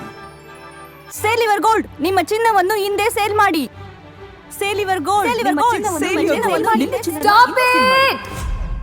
ಎಲ್ಲರೂ ಚಿನ್ನನ ಸೇಲ್ ಮಾಡಿ ಅಂತ ಹೇಳ್ತಿದ್ದಾರೆ. ಆದ್ರೆ ನಮ್ಮ ಅಜ್ಜಿ ತಂದೆ ತಾಯಿ ಕೊಟ್ಟಂತ ಉಡುಗೊರೆಯ ಒಡವೆಗಳು ಹರಾಜೋಗ್ತಿವೆ. ಯಾರು ಒಡವೆಗಳನ್ನ ಉಳಿಸ್ಕೊಳ್ಳಿ ಅಂತ ಹೇಳ್ತಿಲ್ಲ.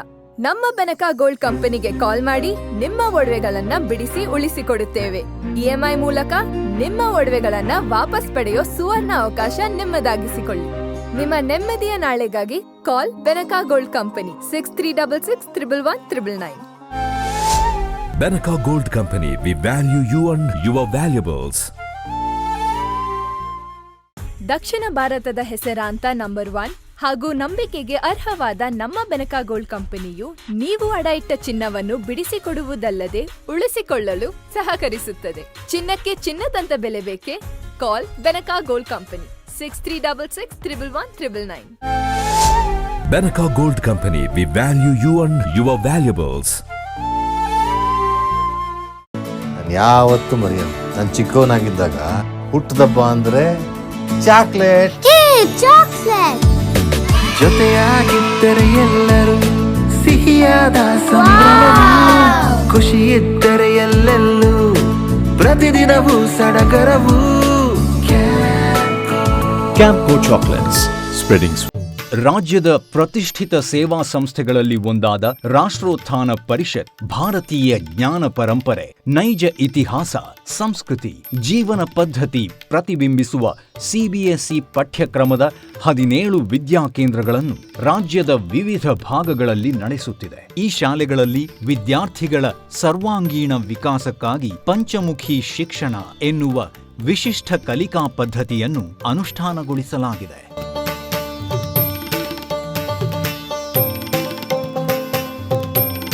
ಹಾಸನದಲ್ಲಿ ಕಾರ್ಯನಿರ್ವಹಿಸುತ್ತಿರುವ ರಾಷ್ಟ್ರೋತ್ಥಾನ ವಿದ್ಯಾಕೇಂದ್ರವು ಗುಣಮಟ್ಟದ ಶಿಕ್ಷಣವನ್ನು ವಿದ್ಯಾರ್ಥಿಗಳಿಗೆ ಖಾತರಿಪಡಿಸುತ್ತದೆ. ಬನ್ನಿ, ನಿಮ್ಮ ಮಗುವನ್ನು ಹಾಸನದ ರಾಷ್ಟ್ರೋತ್ಥಾನ ವಿದ್ಯಾಕೇಂದ್ರದಲ್ಲಿ ನೋಂದಾಯಿಸಿ ಭಾರತೀಯತೆಯ ಸ್ಪರ್ಶದೊಂದಿಗೆ ಗುಣಮಟ್ಟದ ಶಿಕ್ಷಣವನ್ನು ಪಡೆಯುವ ಅವಕಾಶವನ್ನು ನಿಮ್ಮ ಮಗುವಿಗೆ ಕಲ್ಪಿಸಿ. ನೋಂದಣಿ ಪ್ರಕ್ರಿಯೆ ಪ್ರಾರಂಭವಾಗಿದೆ. ಗೋಮತಿ ಕಲ್ಯಾಣ ಮಂಟಪ 14 ವಸಂತಗಳನ್ನು ಪೂರೈಸಿ 15ನೇ ವರ್ಷಕ್ಕೆ ಪಾದಾರ್ಪಣೆ ಮಾಡುತ್ತಿರುವ ನಮ್ಮ ಗೋಮತಿ ಕಲ್ಯಾಣ ಮಂಟಪವನ್ನ ಹೊಚ್ಚ ಹೊಸ ರೂಪದಲ್ಲಿ ನಿಮ್ಮ ಮುಂದೆ ಪ್ರಸ್ತುತಪಡಿಸುತ್ತಿದ್ದೇವೆ. ಅತ್ಯಾಧುನಿಕವಾಗಿ ನವೀಕರಣಗೊಂಡ ಕಲ್ಯಾಣ ಮಂಟಪದಲ್ಲಿ 1200 ಜನರು ಕೂರಬಹುದಾದಂತಹ ಬ್ಯಾಂಕ್ವೆಟ್ ಹಾಲ್ ಹಾಗೂ 700 ಜನರು ಊಟ ಮಾಡಬಹುದಾದ ಡೈನಿಂಗ್ ಹಾಲ್ ಇದ್ದು, ಮದುವೆ, ಬೀಗರ ಔತಣ, ನಾಮಕರಣ ಮತ್ತು ಎಲ್ಲ ಶುಭ ಸಮಾರಂಭಗಳಿಗೆ ಸಸ್ಯಾಹಾರಿ ಮತ್ತು ಮಾಂಸಾಹಾರಿ ಔತಣಗಳಿಗೆ ಹಾಲ್ ಅನ್ನು ನೀಡಲಾಗುತ್ತದೆ. 4 ಎಕರೆಗೂ ಅಧಿಕ ಜಾಗದಲ್ಲಿ ವಾಹನಗಳಿಗೆ ಉತ್ತಮವಾದ ಪಾರ್ಕಿಂಗ್ ವ್ಯವಸ್ಥೆ ಸಹ ಲಭ್ಯವಿದೆ. ನಿಮ್ಮ ಕುಟುಂಬದ ಸುಂದರ ಕಾರ್ಯಕ್ರಮಗಳನ್ನ ಅತ್ಯುತ್ತಮ ಕ್ಷಣಗಳನ್ನಾಗಿ ಮಾರ್ಪಾಡಾಗಿಸಲು ಒಂದು ಒಳ್ಳೆಯ ಜಾಗ, ಅದುವೇ ನಮ್ಮ ಗೋಮತಿ ಕಲ್ಯಾಣ ಮಂಟಪ. ಗೋಮತಿ ಕಲ್ಯಾಣ ಮಂಟಪ, ಕೋಟ್ ಹೊಸ ಬಸ್ ನಿಲ್ದಾಣದ ಹತ್ತಿರ, ಚನ್ನಪಟ್ಟಣ ಬಡಾವಣೆ, ಹೊಳೆನರಸೀಪುರ ರಸ್ತೆ, ಹಾಸನ. ಬುಕಿಂಗ್ ಹಾಗೂ ಹೆಚ್ಚಿನ ಮಾಹಿತಿಗಾಗಿ ಸಂಪರ್ಕಿಸಿ 9484272661 ಮತ್ತು 8970568666. ಮತ್ತೊಮ್ಮೆ ಅಮೋಘ ವಾರ್ತೆಗಳಿಗೆ ಸ್ವಾಗತ. ಬೇಲೂರು ತಾಲೂಕಿನ ಕಸಬಾ ಹೋಬಳಿಯ ಕಿರುಗಡಲು ಗ್ರಾಮದಲ್ಲಿ ಶಾಲೆಗಾಗಿ ದಾನವಾಗಿ ನೀಡಲಾಗಿದ್ದ ಜಾಗವನ್ನು ಕಿರುಗಡಲು ಸರ್ಕಾರಿ ಕಿರಿಯ ಪ್ರಾಥಮಿಕ ಶಾಲೆಯ ಹೆಸರಿಗೆ ಬರೆಸಿಕೊಡಲು ಗ್ರಾಮಸ್ಥರು ಒಮ್ಮತದಿಂದ ಒಪ್ಪಿಗೆ ಸೂಚಿಸಿದ್ದಾರೆ. ಕಿರುಗಡಲು ಗ್ರಾಮದ ಸರ್ವೆ ನಂಬರ್ 1ರಲ್ಲಿ ಶಿವೇಗೌಡ ಬೆನ್ ಪುಟ್ಟಸ್ವಾಮಿಗೌಡ ಹಾಗೂ ನಿರ್ವಾಣೇಗೌಡ ಬೆನ್ ನಂಜೇಗೌಡ ಅವರಿಗೆ ಸೇರಿದ ಜಾಗವನ್ನು ಸುಮಾರು 50 ವರ್ಷಗಳ ಹಿಂದೆ ಈ ಭಾಗದ ಬಡ ಮಕ್ಕಳ ವಿದ್ಯಾಭ್ಯಾಸಕ್ಕಾಗಿ ಶಾಲೆಗೆ ದಾನವಾಗಿ ನೀಡಲಾಗಿತ್ತು. ಈ ಶಾಲೆಯಲ್ಲಿ ಸಾವಿರಾರು ವಿದ್ಯಾರ್ಥಿಗಳು ವಿದ್ಯಾಭ್ಯಾಸ ಪಡೆದಿದ್ದಾರೆ. ಶಾಲೆಗೆ ದಾನವಾಗಿ ನೀಡಿದ ಜಾಗವು ಇನ್ನೂ ಸರ್ಕಾರಿ ಶಾಲೆಗೆ ಹೆಸರಿಗೆ ದಾಖಲಾಗದೇ ಇದ್ದ ಹಿನ್ನೆಲೆಯಲ್ಲಿ ಗ್ರಾಮಸ್ಥರು ಜಾಗದ ಹಕ್ಕುದಾರರಾದ ಹಿರೇಗೌಡ, ನಿರ್ವಾಣೇಗೌಡ ಹಾಗೂ ಕಮಲಮ್ಮ ಅವರನ್ನು ಕರೆಸಿ ಸಭೆ ನಡೆಸಿದರು. ಸಭೆಯಲ್ಲಿ ಜಾಗದ ಮಾಲೀಕರ ಸಮ್ಮತಿಯೊಂದಿಗೆ ಶಾಲೆಗೆ ಸೇರಿದ ಜಾಗವನ್ನು ಶಾಲೆಗೆ ಹೆಸರಿಗೆ ಬರೆಸಿಕೊಡಲು ಒಮ್ಮತದ ಅಭಿಪ್ರಾಯ ಮೇರೆಗೆ ತೀರ್ಮಾನಿಸಲಾಯಿತು. ಈ ಸಂದರ್ಭದಲ್ಲಿ ಮಾತನಾಡಿದ ಜಿಲ್ಲಾ ಪಂಚಾಯಿತಿ ಮಾಜಿ ಸದಸ್ಯ ಯೋಗೇಶ್ ಶೆಟ್ಟಿ ಅವರು, ನಿರ್ವಾಣೇಗೌಡರ ತಂದೆ ಲಿಂಗೇಗೌಡರು ಹಲವು ವರ್ಷಗಳ ಹಿಂದೆ ಶಾಲೆಗೆ 5 ಗುಂಟೆ ಜಾಗವನ್ನು ದಾನವಾಗಿ ನೀಡಿದರು. ನಂತರ ಶಾಲೆಯ ಅಭಿವೃದ್ಧಿಗೆ ಹೆಚ್ಚಿನ ಜಾಗ ಅಗತ್ಯವೆಂದು ನಿರ್ಧರಿಸಿ ಗ್ರಾಮಸ್ಥರು ಒಮ್ಮತದಿಂದ ಶಿವೇಗೌಡರಿಗೆ ಸೇರಿದ 1 ಎಕರೆ 19 ಗುಂಟೆ ಜಾಗವನ್ನು ಶಾಲೆಗೆ ಬಿಟ್ಟುಕೊಡಲು ಹಾಗೂ ಬದಲಾಗಿ ಅವರಿಗೆ ಸರ್ಕಾರಿ ಜಾಗವನ್ನು ನೀಡುವ ಒಪ್ಪಂದ ಮಾಡಿಕೊಳ್ಳಲಾಗಿತ್ತು ಎಂದು ಹೇಳಿದರು. ನಿರ್ವಾಣಗೌಡ ತಂದೆಯಾದಂಥ ನಂಜೇಗೌಡರು ಸುಮಾರು ವರ್ಷಗಳ ಹಿಂದೆ ಸ್ಕೂಲಿಗೆ ಅಂತ ಒಂದು 5 ಗುಂಟೆ ಜಾಗ ದಾನ ಕೊಟ್ಟಿದ್ದರು. ಅದಾದ ನಂತರ ಈ ಕಿರುಗೋಡು ಗ್ರಾಮಸ್ಥರೆಲ್ಲ ಸೇರಿಕೊಂಡು ಒಂದು ಒಮ್ಮತದಿಂದ ಶಾಲೆ ಆವರಣಕ್ಕೆ ಜಾಗ ಜಾಸ್ತಿ ಬೇಕು ಅಂತ ಡಿಸೈಡ್ ಮಾಡ್ಕೊಂಡು ಕಿರುಗಡ್ಲು ಸರ್ಕಾರಿ ಜಾಗ ಇತ್ತು ನಮ್ಮದು ಸರ್ವೆ ನಂಬರಲ್ಲಿ. ಆ ಜಾಗದಲ್ಲಿ ನಿರ್ವಾಣಗೌಡ ರೆಸ್ಸಿಗೆ 1.5 ಎಕರೆ, ಶಿವೇಗೌಡ ರೆಸ್ಸಿಗೆ 1.5 ಎಕರೆ ಕೊಟ್ಟು ಶಿವೇಗೌಡದ 1 ಎಕರೆ 19 ಗುಂಟೆ ಜಾಗನ ಶಾಲೆಗೆ ಕೊಡೋದು ಅಂತ, ಅದರ ಬದಲಾಗಿ ಸರ್ಕಾರಿ ಜಾಗವನ್ನು ಅವ್ರಿಗೆ ಬಿಟ್ಕೊಡೋದು ಅಂತ ಗ್ರಾಮಸ್ಥರು ಅನುಗುಣವಾಗಿ ಮಾತಾಡಿಕೊಂಡು ಅವತ್ತಿನ ಕಾಲ ಶಾಂತೇಗೌಡರಿದ್ರು, ಊರಲ್ಲಿ ಪ್ರಮುಖ ದೊಡ್ಡವರು ಬಾಲಚಂದ್ರೇಗೌಡರಿದ್ದರು, ಕರಿಯಪ್ಪ ಗೌಡರಿದ್ದರು, ಎಲ್ಲ ತುಂಬ ಹಿರಿಯರು ಗ್ರಾಮಸ್ಥರಿದ್ದಾಗ ಆವಾಗ ತೀರ್ಮಾನ ಮಾಡ್ಕೊಂಡು ಆ ಜಾಗನ ಅದರ ಬದಲಾಗಿ ಸರ್ಕಾರಿ ಜಾಗನ ಅವ್ರಿಗೆ ಕೊಟ್ಟು ಈ ಜಾಗನ ಶಾಲೆ ಬಿಟ್ಕೊಡೋದು ಅಂತ ಒಮ್ಮತದಲ್ಲಿ ತೀರ್ಮಾನ ಮಾಡಿಕೊಂಡು ಆ ಜಾಗನ ಇವತ್ತು ಶಾಲೆಗೆ ಬಿಟ್ಕೊಡ್ಬೇಕು ಅಂತ ಅವರೆಲ್ಲ ಊರ ಗ್ರಾಮಸ್ಥರ ಕಲ್ಕೊಂಡು ಬಿಟ್ಕೊಡ್ತಾಯಿದ್ವಿ. ಆ ಜಾಗದ ಬದಲು ಜಾಗ ಕೊಟ್ಟಿದ್ದೀವಿ, ಸರ್ಕಾರದ ಜಾಗನ ಸರ್ಕಾರಕ್ಕೆ ಕೊಟ್ಟು ಅವ್ರಿಗೆ ಕೊಟ್ಟಿದ್ದೀವಿ, ಅವ್ರ ಜಾಗನ ಸರ್ಕಾರಕ್ಕೆ ಬರ್ಸ್ಕೊಡ್ತೀವಿ. ತಾಲೂಕು ಶಿಕ್ಷಣ ಸಂಯೋಜಕಿ ನಾಗಮ್ಮ ಮಾತನಾಡಿ, ಗ್ರಾಮಸ್ಥರು, ಹಳೆ ವಿದ್ಯಾರ್ಥಿಗಳು ಹಾಗೂ ಶಿಕ್ಷಣ ಇಲಾಖೆ ಅಧಿಕಾರಿಗಳು ಸೇರಿ ಸಭೆ ನಡೆಸಲಾಗಿದೆ. ಜಾಗದ ಮಾಲೀಕರು ಶಾಲೆಗೆ 1 ಎಕರೆ 19 ಗುಂಟೆ ಮತ್ತು 26 ಗುಂಟೆ ಜಾಗವನ್ನು ಬಿಟ್ಟುಕೊಟ್ಟಿದ್ದಾರೆ. ಗ್ರಾಮಸ್ಥರ ಅಭಿಪ್ರಾಯದಂತೆ 1 ಎಕರೆ ಜಾಗವನ್ನು ಶಾಲೆಗೆ ಸೇರಿಸಿ ಅಭಿವೃದ್ಧಿಪಡಿಸಿ ಉಳಿದ ಜಾಗವನ್ನು ಗ್ರಾಮದ ಸಾರ್ವಜನಿಕ ಸೌಲಭ್ಯಗಳಿಗಾಗಿ ಬಳಸಿಕೊಳ್ಳಲು ನಿರ್ಧರಿಸಲಾಗಿದೆ ಎಂದು ತಿಳಿಸಿದರು. ಜಾಗವನ್ನು ಶಾಲೆ ಹೆಸರಿಗೆ ನೋಂದಣಿ ಮಾಡಬೇಕು ಅಂತೇಳಿ ಎಲ್ಲರೂ ಗ್ರಾಮಸ್ಥರು, ಹಳೆಯ ವಿದ್ಯಾರ್ಥಿಗಳು, ಊರಿನ ಪ್ರಮುಖರಾದ ರಾಜ್ ಶೆಟ್ಟಿ ಸರ್ ಅವರು ಹಾಗೂ ಗ್ರಾಮ ಪಂಚಾಯತಿ ಸದಸ್ಯರು ಎಲ್ಲರೂ ಕೂಡ ಇವತ್ತು ಸಭೆ ಸೇರಿದ್ದೀವಿ.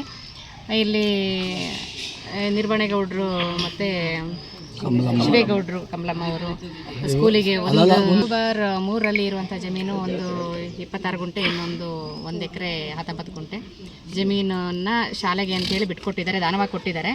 ಆದರೆ ಊರಿನ ಎಲ್ಲರ ಅಭಿಪ್ರಾಯದ ಪ್ರಕಾರ ಇವತ್ತು ಶಾಲೆ ಮಕ್ಕಳ ಸಂಖ್ಯೆ ಕಡಿಮೆ ಇರೋದ್ರಿಂದ 1 ಎಕರೆನ ಶಾಲೆಗೆ ಮಾಡಿಸ್ಕೊಡ್ತೀವಿ ಅಂತ ಊರಿನ ಪ್ರಮುಖರೆಲ್ಲರೂ ಕೂಡ ಇವತ್ತು ಒಪ್ಪಿ ಹೇಳಿದ್ದಾರೆ. ಹಾಗಾಗಿ 1 ಎಕರೆನ ಶಾಲೆ ಹೆಸರಿಗೆ ಮಾಡಿಸ್ತೀವಿ ಅಂತ ಅಂದ್ಕೊಂಡಿದ್ದೀವಿ. ಉಳಿದಂಥ ಜಾಗವನ್ನು ದಾನ ಕೊಟ್ಟಿರೋ ಜಾಗ ಹಾಗೇ ಇರುತ್ತೆ, ಅದನ್ನು ಊರಿನ ಸವಲತ್ತುಗಳಿಗೆ ಬೇಕು ಅಂತೇಳಿ ಬಿಟ್ಕೊಂಡಿದ್ದಾರೆ, ಊರಿನ ಅಭಿವೃದ್ಧಿಗೆ ಬಳಸ್ಕೊಳ್ಳೋದಕ್ಕೆ ಅಂತೇಳಿ ಇವತ್ತು ಎಲ್ಲರೂ ಕೂಡ ಒಮ್ಮತದಿಂದ ಒಪ್ಪಿ ತೀರ್ಮಾನ ಮಾಡಿ. ಈ ಸಂದರ್ಭದಲ್ಲಿ ಗ್ರಾಮಸ್ಥರಾದ KB Ravichandra Kushavara, SDMC KB Yalakkigowda, Swamy, Sudeep Mallesh Gowda, Dinesh, Nirvanegowda ಉಪಸ್ಥಿತರಿದ್ದರು. ಭೀಮಾ ಕೋರೆಗಾಂವ್ ವಿಜಯೋತ್ಸವ ಆಚರಣಾ ಸಮಿತಿಯ ವತಿಯಿಂದ ಹಾಸನ ನಗರದ ಪ್ರಜಾಸೌಧದ ಬಳಿ ಜನವರಿ 20ರಂದು 208ನೇ ವರ್ಷದ ಭೀಮಾ ಕೋರೆಗಾಂವ್ ವಿಜಯೋತ್ಸವವನ್ನು ಅದ್ದೂರಿಯಾಗಿ ಆಚರಿಸಲಾಗುವುದು ಎಂದು ಸಮಿತಿ ಅಧ್ಯಕ್ಷ ಎಚ್.ಕೆ. ಸಂದೇಶ್ ತಿಳಿಸಿದರು. ಸಾಹೇಬರು ಹುಟ್ಟಕ್ಕಿಂತ ಮುಂಚೆ 73 ವರ್ಷಗಳಲ್ಲಿ ಆದಂಥ ಒಂದು ಪ್ರಕರಣದ ಬಗ್ಗೆ ನಾವು ಇವತ್ತು ಹಾಸನ ಹೆಡ್ ಕ್ವಾರ್ಟರ್ನಲ್ಲಿ ಈ ಭೀಮಾ ಕೋರೆಗಾಂವ್ ವಿಜಯೋತ್ಸವವನ್ನು ಆಚರಣೆ ಮಾಡ್ತಾ ಇದ್ದೀವಿ. ಈ ಆಚರಣೆಯ ಕಾರ್ಯಕ್ರಮಕ್ಕೆ ಬಾಬಾ ಸಾಹೇಬ್ ಅಂಬೇಡ್ಕರ್ ಅವರ ಮಗ ಯಶವಂತರಾವ್ ಅಂಬೇಡ್ಕರ್ ಅವರ ಮಗ ಭೀಮರಾವ್ ಅಂಬೇಡ್ಕರ್ ಸಾಹೇಬರು ಬರ್ತಾ ಇದ್ದಾರೆ. ಅವರಿಗೆ ಕಳಕಳಿಯ ಮನವಿಯನ್ನು ಮಾಡಿದ್ದೀವಿ. ನಾವೇನು ಮಾತಾಡಿಲ್ಲ. ಅವರಿಗೆ ಸಿದ್ದರಾಜು ಅವರು DCP ನಿವೃತ್ತ DCP ಅವರು ಮತ್ತು ಬೌದ್ಧ ಮಹಾಸಭಾದ ಕರ್ನಾಟಕದ ಅಧ್ಯಕ್ಷರು ಅವರು ಅವ್ರನ್ನ ಕಂಬೈನ್ ಮಾಡಿ ಕರ್ಕೊಂಡು ಬರ್ತಾ ಇದ್ದಾರೆ. ಇಂಥ ಐತಿಹಾಸಿಕ ಕಾರ್ಯಕ್ರಮಕ್ಕೆ ಎಲ್ಲ ದಲಿತ ಚಳುವಳಿಗೆ ಗೆಳೆಯರು, ಬೌದ್ಧ ಸಮಾಜದ ಸ್ನೇಹಿತರು, ನಿಮ್ಮಂಥ ಪತ್ರಕರ್ತರು, ಎಲ್ಲ ಸಂಘಟನೆ ಮಾತ್ರ ಗೆಳೆಯರು ಎಲ್ಲ ಭಾಗವಹಿಸುವ ಮುಖೇನ ಈ ಸಮಾರಂಭವನ್ನು ಒಂದು ಯಶಸ್ವಿ ಮಾಡಬೇಕು ಅಂತ ಕಳಕಳಿ ಮನವಿಯನ್ನು ಮಾಡ್ತೀವಿ. ನಾವು ವಿಶೇಷವಾಗಿ ರೈಲ್ವೆ ಸ್ಟೇಷನ್ನಿಂದ ಮೆರವಣಿಗೆ ಬಂದು BM ರೋಡ್ ಮುಖೇನ ಇಲ್ಲಿ NR ಸರ್ಕಲ್ ರೌಂಡ್ ಅಪ್ ಮಾಡಿ ಮತ್ತೆ ಈಗೇನು ನಾವು ವೇದಿಕೆ ಕಾರ್ಯಕ್ರಮ. ಪತ್ರಿಕಾಗೋಷ್ಠಿಯಲ್ಲಿ ಭೀಮಾ ಕೋರೆಗಾಂವ್ ವಿಜಯೋತ್ಸವ ಆಚರಣಾ ಸಮಿತಿಯ ಉಪಾಧ್ಯಕ್ಷ ಅಂಬುಕಾ ಮಲ್ಲೇಶ್, ಕಾರ್ಯದರ್ಶಿ ಮಂಜು, ಹಿರಿಯ ದಲಿತ ಮುಖಂಡರಾದ ಕೃಷ್ಣದಾಸ್, ನಾಗರಾಜ್ ಹೆತ್ತೂರು, ಶಿವಮ್ಮ, ಭಾಗ್ಯ ಕಲ್ವೀರ್, ಗೊರೂರು ರಾಜು, ರಮೇಶ್ ಸಾತೇನಹಳ್ಳಿ, ರಾಮು, ಭಾನುಪ್ರಕಾಶ್, ಜಗದೀಶ್, ವಿಠಲ್, ಉಮೇಶ್ ಹಾಚನಗೌಡನಹಳ್ಳಿ, ಚಂದ್ರು ಸಾಣೇನಹಳ್ಳಿ ಸೇರಿದಂತೆ ಇತರರು ಉಪಸ್ಥಿತರಿದ್ದರು. 8ನೇ ವರ್ಷದ ಧರ್ಮಸ್ಥಳ ಪಾದಯಾತ್ರೆ ಅಂಗವಾಗಿ ಡಿಸೆಂಬರ್ 26ರ ಶುಕ್ರವಾರ ಶ್ರೀ ದೊಡ್ಡಮ್ಮ ತಾಯಿ ದೇವಾಲಯ ಆವರಣದಲ್ಲಿ ಅನ್ನದಾನ ಕಾರ್ಯಕ್ರಮ ಹಮ್ಮಿಕೊಳ್ಳಲಾಗಿದೆ ಎಂದು ಮಾಜಿ KDP ಸದಸ್ಯ ರವಿಕುಮಾರ್ ತಿಳಿಸಿದರು. ತಾಲೂಕಿನಾದ್ಯಂತ ಹೆಸರುವಾಸಿಯಾಗಿರುವಂತಹ ಶ್ರೀ ಧರ್ಮಸ್ಥಳ ಮಂಜುನಾಥ ಪಾದಯಾತ್ರೆಯ 8ನೇ ವರ್ಷದ ಪಾದಯಾತ್ರೆಯನ್ನ ನಾವು ಇದೇ ತಿಂಗಳು 27ನೇ ತಾರೀಕು ಶನಿವಾರದಂದು ಶ್ರೀ ದೊಡ್ಡಮ್ಮ ದೇವಸ್ಥಾನದ ಆವರಣದಿಂದ ನಾವು ಪಾದಯಾತ್ರೆಯನ್ನು ಕೈಗೊಂಡಿದ್ದೀವಿ. ಈ ಒಂದು ಪಾದಯಾತ್ರೆಯನ್ನು 3 ದಿನಗಳ ಕಾಲ ನಾವು ಕೈಗೊಂಡಿದ್ದು 29 ಸೋಮವಾರದಂದು ಶ್ರೀ ಮಂಜುನಾಥನ ದರ್ಶನವನ್ನು ಪಡಿತೀವಿ. 26ನೇ ತಾರೀಕು ಸುಮಾರು 2,000 ರಿಂದ 3,000 ಜನಕ್ಕೆ ಶ್ರೀ ದೊಡ್ಡಮ್ಮ ದೇವಸ್ಥಾನದ ಆವರಣದ ಮುಂದೆ ಬೃಹತ್ ಅನ್ನ ಸಂತರ್ಪಣಾ ಕಾರ್ಯಕ್ರಮವನ್ನು ಏರ್ಪಾಡನ್ನು ಮಾಡಿದ್ದೀವಿ. ಈ ಒಂದು ಶ್ರೀ ಧರ್ಮಸ್ಥಳ ಮಂಜುನಾಥ ಸ್ವಾಮಿ ಪಾದಯಾತ್ರೆಗೆ ಅರಕಲಗೂಡಿನ ಮಂಜು ಅಭಿಮಾನಿ ಗೆಳೆಯರ ಬಳಗ ಸಂಯುಕ್ತ ಆಶ್ರಯವನ್ನು ನಮಗೆ ಒಂದು ಸಹಯೋಗದಲ್ಲಿ ಅವರು ಕೂಡ ನಮಗೆ ಬೆಂಬಲವನ್ನು ವ್ಯಕ್ತಪಡಿಸಿ ಅವರ ಜೊತೆ ನಾವು ಕೈ ಜೋಡಿಸಿ ಒಂದು ಪಾದಯಾತ್ರೆಯನ್ನು ಹಮ್ಮಿಕೊಂಡಿದ್ದೀವಿ. ಕಳೆದ 7 ವರ್ಷದಿಂದ ತಾಲೂಕಿನಾದ್ಯಂತ ಮನೆ ಮಾತಾಗಿ ಎಲ್ಲ ಭಕ್ತಾದಿಗಳು ನಮ್ಮ ಪಾದಯಾತ್ರೆಯ ಸಮಿತಿಯವರಿಗೆ ನಂಬಿಕೆಯನ್ನು ಇಟ್ಕೊಂಡು 200 ಜನದಿಂದ ನಾವು ಈ ಒಂದು ಪಾದಯಾತ್ರೆಯನ್ನು ಪ್ರಾರಂಭ ಮಾಡಿ ಈಗ ಸುಮಾರು 500ಕ್ಕೂ ಅಧಿಕ ಭಕ್ತಾದಿಗಳು ನಮ್ಮ ಸಮಿತಿಗೆ ನೋಂದಣಿಯನ್ನು ಮಾಡಿಕೊಂಡು ಪಾದಯಾತ್ರೆಗೆ ಪಾಲ್ಗೊಳ್ಳಲು ಯಾತ್ರಾರ್ಥಿಗಳು ನೋಂದಾಯಿಸಿಕೊಂಡಿರ್ತಾರೆ. ಈ ಒಂದು ಪಾದಯಾತ್ರೆಯಲ್ಲಿ ಪಾಲ್ಗೊಳ್ಳುವ ಎಲ್ಲ ಯಾತ್ರಾರ್ಥಿಗಳಿಗೆ ನಾವು ಉಚಿತವಾಗಿ 3 ದಿನಗಳ ಕಾಲ ಬೆಳಗ್ಗೆ, ಮಧ್ಯಾಹ್ನ, ಸಾಯಂಕಾಲ ಹಾಗೆ ರಾತ್ರಿ ಊಟದ ವ್ಯವಸ್ಥೆಯನ್ನು ಕೂಡ ಉಚಿತವಾಗಿ ನಾವು ಏರ್ಪಾಡನ್ನು ಮಾಡಿದ್ವಿ. ಇದಕ್ಕೆ ಸಂಪೂರ್ಣ ಬೆಂಬಲವನ್ನು ಅರಕಲಗೂಡಿನ ಮಾನ್ಯ ಶಾಸಕರು, ಮಾಜಿ ಸಚಿವರು ಆದಂಥ ಮಂಜು ಸಾಹೇಬರು 8 ವರ್ಷಗಳಿಂದಲೂ ಕೂಡ ನಮ್ಮ ಸಮಿತಿಗೆ ಆರ್ಥಿಕ ಸಂಪನ್ಮೂಲವನ್ನು ಕ್ರೋಢೀಕರಣವನ್ನು ಮಾಡಿಕೊಂಡು ನಮಗೆ ಬೆಂಬಲವನ್ನು ವ್ಯಕ್ತಪಡಿಸಿದ್ದಾರೆ. ಅವರಿಗೆ ಎಲ್ಲ ಯಾತ್ರಾರ್ಥಿಗಳ ಪರವಾಗಿ, ನಮ್ಮ ಸಮಿತಿಯ ಪರವಾಗಿ ಹೃದಯ ತುಂಬಿದ ಅಭಿನಂದನೆಗಳನ್ನು ಮೊದಲನೇದಾಗಿ ತಿಳಿಸ್ತೀನಿ. ಅದೇ ರೀತಿ 8 ವರ್ಷಗಳ ಕಾಲ ನಮ್ಮ ಸಮಿತಿಗೆ ಆರ್ಥಿಕ ಸಹಾಯವನ್ನು ಮಾಡ್ತಿರುವಂಥ, ಬೆಂಬಲಿಸ್ತಿರುವಂಥ ಅದಿತಿ ಚಾರಿಟಬಲ್ ಟ್ರಸ್ಟ್ನ ಅಧ್ಯಕ್ಷರಾದಂಥ ಶ್ರೀಯುತ ಸುರೇಶ್ ಸಿಂಗನ್ಕುಪ್ಪೆ ಅವರು ಕೂಡ ನಮ್ಮ ಜೊತೆ ಕೈ ಜೋಡಿಸಿದ್ದಾರೆ. ಆರ್ಥಿಕ ಬೆಂಬಲವನ್ನು ಕೂಡ ನಮಗೆ ವ್ಯಕ್ತಪಡಿಸಿದ್ದಾರೆ. ಅವ್ರಿಗೂ ಕೂಡ ನಾವು ಎಲ್ಲ ಸಮಿತಿಯ ಪರವಾಗಿ, ಯಾತ್ರಾರ್ಥಿಗಳ ಪರವಾಗಿ ಅವ್ರಿಗೂ ಕೂಡ ಅಭಿನಂದನೆಗಳನ್ನು ಸಲ್ಲಿಸ್ತೇವೆ. ಯಾರಾದರೂ ದಾನಿಗಳಿದ್ರೆ ನಮಗೆ ಹಾಲು, ಮೊಸರು, ತರಕಾರಿ, ಹಣ್ಣು, ಜ್ಯೂಸು, ಅಕ್ಕಿ, ಬೇಳೆ ಇತರೆ ಏನಾದರೂ ಸಾಮಗ್ರಿಗಳಿದ್ರೆ ನಮ್ಮ ಶ್ರೀ ನರಸಿಂಹಸ್ವಾಮಿ ದೇವಸ್ಥಾನ ಬ್ರಾಹ್ಮಣರ ಬೀದಿ ಅಲ್ಲಿಗೆ ತಂದು. ಪತ್ರಿಕಾಗೋಷ್ಠಿಯಲ್ಲಿ ಪಾದಯಾತ್ರೆ ಸಮಿತಿ ಅಧ್ಯಕ್ಷ ಮೋಲಿಕಾ ಆನಂದ್, ಗೌರವಾಧ್ಯಕ್ಷ ವೆಂಕಟೇಶ್, ಖಜಾಂಚಿ ರಘು ಮೈಲಾರಿ, ನಿಕಟಪೂರ್ವ ಅಧ್ಯಕ್ಷರಾದ ಬಣದಹಳ್ಳಿ ಗಣೇಶ್, ಕಕೋಡನಹಳ್ಳಿ ಮಂಜು, ಸುರೇಶ್ ಹಾಜರಿದ್ದರು. ಮಂಗಳೂರಿನಲ್ಲಿ ನಡೆದ ರಾಷ್ಟ್ರೀಯ ಬೈಫೆನ್ಸ್ ಚಾಂಪಿಯನ್ಶಿಪ್ ಸ್ಪರ್ಧೆಯಲ್ಲಿ ಮೋಹಕ್ ಪಿ ಗೌಡ ಭಾಗವಹಿಸಿ 50 ಮೀಟರ್ ಬೈಫೆನ್ಸ್ ಈಜು ಸ್ಪರ್ಧೆಯಲ್ಲಿ ಚಿನ್ನದ ಪದಕ ಗಳಿಸಿದ್ದಾರೆ. ಚನ್ನರಾಯಪಟ್ಟಣದ ಜ್ಞಾನಸಾಗರ ಇಂಟರ್ ನ್ಯಾಷನಲ್ ಪಬ್ಲಿಕ್ ಸ್ಕೂಲ್ನಲ್ಲಿ ಮೋಹಕ್ ಪಿ ಗೌಡ 3ನೇ ತರಗತಿಯಲ್ಲಿ ವ್ಯಾಸಂಗ ಮಾಡುತ್ತಿದ್ದು, ಈಜು ತರಬೇತಿಯನ್ನು SK ಸ್ವಿಮ್ಮಿಂಗ್ ಕೋಚಿಂಗ್ ಸೆಂಟರ್ನಲ್ಲಿ ತರಬೇತುದಾರರಾದ ಸೈಯದ್ ಹಾಗೂ ರಘು ಇವರ ಬಳಿ ಪಡೆಯುತ್ತಿದ್ದಾರೆ. They're off and away. This is the second time trial. The first was won by Swarn Uday Majumdar with a time of 34.22 seconds. Wow, this is a close thing. Once again, lane 5 taking control. Mohak Gowda, the champ from Karnataka, surging ahead, chasing him down with all the strength at his command is a very little Riansh in lane number 6. And from the inside lane 3 is Muhammad Ashraf of Karnataka, but well on his way to taking up the top spot in this. In lane number 5, Mohak Gowda, the champ from Karnataka.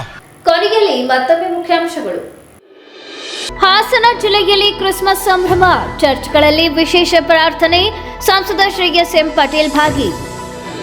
ರಾಜ್ಯದಲ್ಲಿ ಮಕ್ಕಳ ಮೇಲೆ ಲೈಂಗಿಕ ದೌರ್ಜನ್ಯಗಳು ಹಾಗೂ ಅತ್ಯಾಚಾರ ಪ್ರಕರಣಗಳು ಹೆಚ್ಚಾಗುತ್ತಿದ್ದು ಅವುಗಳ ನಿಯಂತ್ರಣಕ್ಕೆ ಜಿಲ್ಲಾ ಮಟ್ಟದ ಅಧಿಕಾರಿಗಳು ಹೆಚ್ಚಿನ ಮುತುವರ್ಜಿ ವಹಿಸಿ ಕೆಲಸ ಮಾಡಬೇಕು. ಮಕ್ಕಳ ರಕ್ಷಣಾ ಆಯೋಗದ ಅಧ್ಯಕ್ಷ ಶಶಿಧರ್ ಕೋಸಂಬೆ ಹೇಳಿಕೆ. ಕಾಡಾನೆ ದಾಳಿಯಿಂದ ಗಾಯಗೊಂಡ ಸಂತ್ರಸ್ತರಿಗೆ ಸರ್ಕಾರದ ಪರಿಹಾರ ಧನದ ಮಂಜೂರಾತಿ ಪತ್ರಗಳನ್ನು ವಿತರಿಸಿದ ಶಾಸಕ ಎಚ್.ಕೆ. ಸುರೇಶ್.